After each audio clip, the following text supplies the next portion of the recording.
Assalamualaikum warahmatullahi taala wabarakatuh.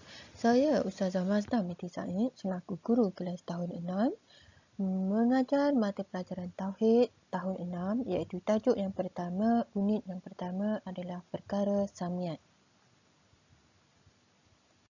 Baiklah, mari kita baca isi kandungan mengenai tajuk samiat. Yang pertama adalah pengertian samiat. Yang kedua adalah hukum beriman kepada perkara samiat, dan ketiga, contoh perkara samiat. Keempat, dalil perkara samiat. Kelima, maksud perkara-perkara samiat. Keenam, kesan beriman kepada perkara samiat. Dan ketujuh, kesan tidak beriman kepada perkara samiat. Untuk unit yang pertama, minggu pertama ini, Ustazah hanya akan memperkenalkan mengenai tajuk pengertian samiat, hukum beriman kepada perkara samiat, contoh perkara samiat dan juga dalil perkara samiat. Baiklah, pengertian samiat ialah perkara gaib yang hanya boleh didengar dan diketahui melalui Al-Quran dan As-Sunnah. Samiat tidak boleh dianggapi melalui panca indera dan tidak tercapai oleh akal kita semata-mata. Baiklah murid-murid, Ustazah nak beri kamu faham mengenai perkara samiat ini adalah samiat ni perkara yang gaib. Gaib ni perkara yang kita tak nampak melalui mata kasar kita. Okey, mata contohnya, tangan dan sebagainya. Namun sebagai orang Islam, sebagai orang yang beriman, Allah kata wajib, wajib untuk kita percaya, wajib untuk kita meyakini bahawanya samiat yang kita tak nampak ini adalah benar-benar berlaku yang tertulis di dalam Al-Quran dan juga Al-Sunnah. Okay, Allah dah tetapkan bahawasanya samiat ini adalah benar. Okay, sebagai orang yang beriman, wajib hukumnya untuk kita mempercayai perkara tersebut. Baik, kita wajib beriman dengan perkara samiat jika tidak kita dihukumkan sebagai kafir. Okay? Macam yang saya beritahu tadi, hukum mempercayai perkara samiat ni adalah wajib. Jadi kalau kita ni tak percaya perkara ni, maknanya kita ni bukan orang Islam lah. Macam saya kata tadi, sebagai orang yang beriman. Orang yang beriman ni orang apa? Orang Islam. Jadi kalau kita tak percaya kepada perkara samiat ni, kita tergolonglah dalam golongan orang kafir. Itu hukumnya ya. Dan kemudian contoh samiat. Okey. Pahala dosa alam kubur mahsyar. Okey. Itu banyak lagi lah. Dalam buku kita ada banyak. Cumanya saya senaraikan di sini untuk ini sahaja. Apabila macam senang kita nak faham, kalau ada pahala mesti ada dosa. Okey. Kalau ada alam kubur mesti ada mahsyar. Okey, antara contoh lain, siapa yang boleh jawab? Okey. Contoh lain yang kita boleh jawab, kita boleh lain yang kita tak nampak, iaitu apa lagi? Syurga. Lepas mesti ada kalau ada syurga mesti ada neraka. Itu contoh-contoh lain yang kita tak nampak lah, tapi kita mesti kena tahu dan kita beriman dengan perkara tersebut. Baik, kita dah belajar tentang pengertian, kita dah belajar tentang hukum dan kita dah belajar sedikit mengenai contoh-contoh samiat. Okey. Sekarang kita masuk kepada dalil samiat. Okey, dalil samiat ni daripada surah Al-Baqarah ayat 3. Bismillahirrahmanirrahim. Allazina yu'minuna bil ghaibi wa yuqimuna as-salata wa mimma razaqnahum yunfiqun. Okey, apa maksud dia? Iaitu orang-orang yang beriman kepada perkara-perkara yang gaib yang kita tak nampak dan mengerjakan sembahyang serta mendermakan sebahagian dari rezeki yang kami berikan kepada mereka. Okey, itu contohlah. Itu dia dalil samiat. Baik, termasuk kepada perkara-perkara samiat. Perkara-perkara samiat tadi iaitu pahala, dosa, alam barzah, mahsyar yang saya terangkan dekat sini, yang saya nak beritahu kepada kamu. Dan selebihnya nanti kita akan masuk kepada unit yang lain, iaitu pahala. Pahala ni maksud dia bila kita buat sesuatu perkara yang baik yang dituntut oleh Allah, maknanya kita dapat ganjaran. Okey? Itu maksud pahala. Okay, selebihnya kita awak semua boleh baca sendiri untuk menjawab peperiksaan ataupun soalan. Ya. Ustazah hanya untuk menerangkan kepada kamu supaya kamu lebih faham apa maksud-maksud perkara ataupun pengertian-pengertian perkara syamiat tersebut.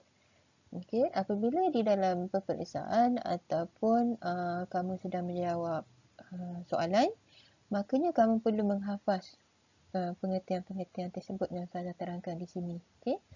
Sebagaimana yang Ustazah dah berikan kat sini. Cuma apa yang Ustazah nak terangkan, Ustazah nak beri kamu kefahaman sahaja. Okey, kita masuk kepada dosa. Dosa ni apa? Tadi kita dah buat pahala kan? Kalau kita buat dosa, dosa ni adalah balasan buruk yang Allah balas pada kita. Okey, apa yang Allah nak balas pada kita ni bukan Allah beri seterusnya. Allah beri ada masa Allah boleh balas di dunia, ada masa Allah boleh balas di akhirat. Okey. Na'udzubillah min zalik, sepatutnya kita tak nak jadi orang yang berdosa. Okey, sebagai seorang manusia biasa, kita tak lepas daripada dosa. Jadi, kita nak jadi orang yang baik, kita dapat pahala daripada Allah, kita kurangkan sedikit dosa kita. Kurangkan sedikit dosa kita tu bukan maknanya kita nak buat dosa je. Maknanya kita kurangkan sedikit dosa kita daripada dosa yang ringan, dosa yang sederhana, sampailah dosa yang berat. Sepatutnya kita tinggalkan perkara dosa tu. Okay. Dosa ni adalah balasan buruk lah bagi orang yang melakukan perkara yang Allah larang. Okay. Seterusnya adalah alam barzah. Baik, alam barzah ni adalah satu alam yang mana menempatkan kita ataupun menempatkan orang-orang yang sudah meninggal dunia. Kita nampak kan? Orang pergi hantar orang ke kubur, orang yang meninggal dunia. Kita nampak tak? Okey. Ada saudara mara kita, mak ayah kita, atuk nenek kita yang sudah meninggal dunia. Kita nampak kan? Kita nampak tak perkara tu? Kita nampak kan? Tetapi kita nampak tak? Setelah mayat itu dimasukkan ke liang lahat, setelah tanah itu kambus, maknanya mayat itu telah masuk dalam kubur tadi, tanah tadi, kita nampak tak keadaan yang berlaku dalam tu? Okey, kita tak nampak kan? Itulah yang dikatakan samiat, perkara gaib. Perkara yang kita tak tahu, tapi kita tahu melalui Al-Quran dan As-Sunnah. Al-Quran menceritakan apabila matinya anak Adam, kan kita akan dikebumikan selepasnya, setelah perginya orang meninggalkan kita, akan datanglah malaikat Munkar dan Nakir untuk menyoal kita.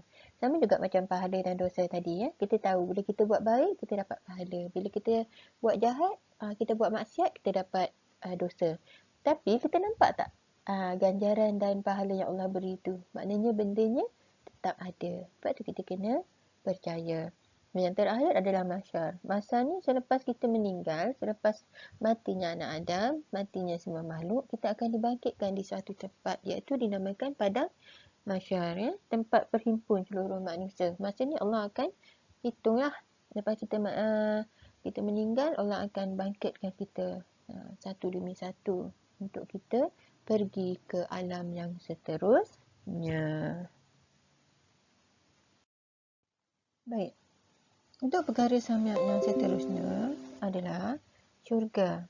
Syurga dan neraka, saya teruskan seterusnya lah, syurga dan neraka. Syurga ni kita tahu, iaitu tempat yang sangat didambakan oleh orang-orang yang beriman. Okey, tempat yang sangat menarik, iaitu tempat balasan tadilah orang yang buat pahala, orang yang melakukan perkara-perkara yang baik akan dimasukkan ke dalam syurga. Manakala neraka, na'udzubillah min zalik, tak ada siapa pun kat dunia ni nak masuk neraka, ya. Sebab neraka ni adalah satu tempat, iaitu satu tempat azab yang kita rasa kita, kalau kita tahu dan kita dapat tengok pun kita tak sanggup nak masuk. Okay? Neraka ni adalah tempat balasan azab yang kekal abadi untuk orang-orang yang melakukan dosa tadi. Dosa besar dan sebagainya. Baik, mizan dan sirat. Okay, mizan ni adalah satu perkara, iaitu alat untuk menimbang amalan kita. Ya. Bila kita dah pergi pada alam mahsyar tadi, kita dibangkitkan, kita akan terus ke mizan. Okay, mizan untuk menimbang amal pahala dan dosa kita. Yang mana yang baik masuk dalam syurga, yang mana amalnya sedikit dimasukkan ke dalam neraka. Baik, seterusnya syurat. Syurat ni adalah satu titian. Sama ada kita nak pergi syurga ataupun kita nak pergi neraka. Okay? Bukan kita suka-suka nak pergi. Tapi ianya akan dihitung lah. Akan dihitung mizan kita tadi. Kalau berat mizan kebaikan kita, kita teruslah pergi melalui titian syurat kita tadi ke arah syurga. Kalau mizan kita tadi sikit amal ibadah kita, kita dapat dosa banyak. Jadi syurat kita ni akan bawa kita ke dalam neraka. Baik, ada penambahan di sini iaitu nama-nama syurga dan neraka. Juga nama syurga boleh baca balik dalam tu, iaitu yang saya dah letakkan dekat situ, nama-nama syurga dan juga nama-nama neraka. Okey, perkara-perkara ni perlu dihafaz untuk kamu jawab soalan nanti. Okey. Baiklah, kita masuk kepada pengertian malaikat. Malaikat pengertiannya adalah malaikat makhluk Allah yang dijadikan daripada cahaya dan terpelihara daripada maksiat. Okay, malaikat kita ada berapa orang? Ada 10. Ada banyak sebenarnya. Tapi yang perlu kita ingat 10 lah. Okay. Kita dah tahu kan malaikat kita nama apa dan juga tugas-tugasnya. Okay, nama-nama malaikat: Jibril, Mikail, Israfil, Israel, Munkar, Nakir, Raqib, Atid, Malik dan juga Rizwan. Okay, maknanya dekat sini dia dah ada. Okay, Jibril dia menyampaikan wahyu, Mikail menyebarkan rezeki, Israfil meniupkan kekala, Israel mencabut nyawa, Munkar menyoal mayat di dalam kubur dan juga Nakir Raqib mencatat amal baik dan juga amal buruk untuk Atid. Malik dan Ridwan, Malik menjaga neraka dan juga Ridwan menjaga pintu syurga.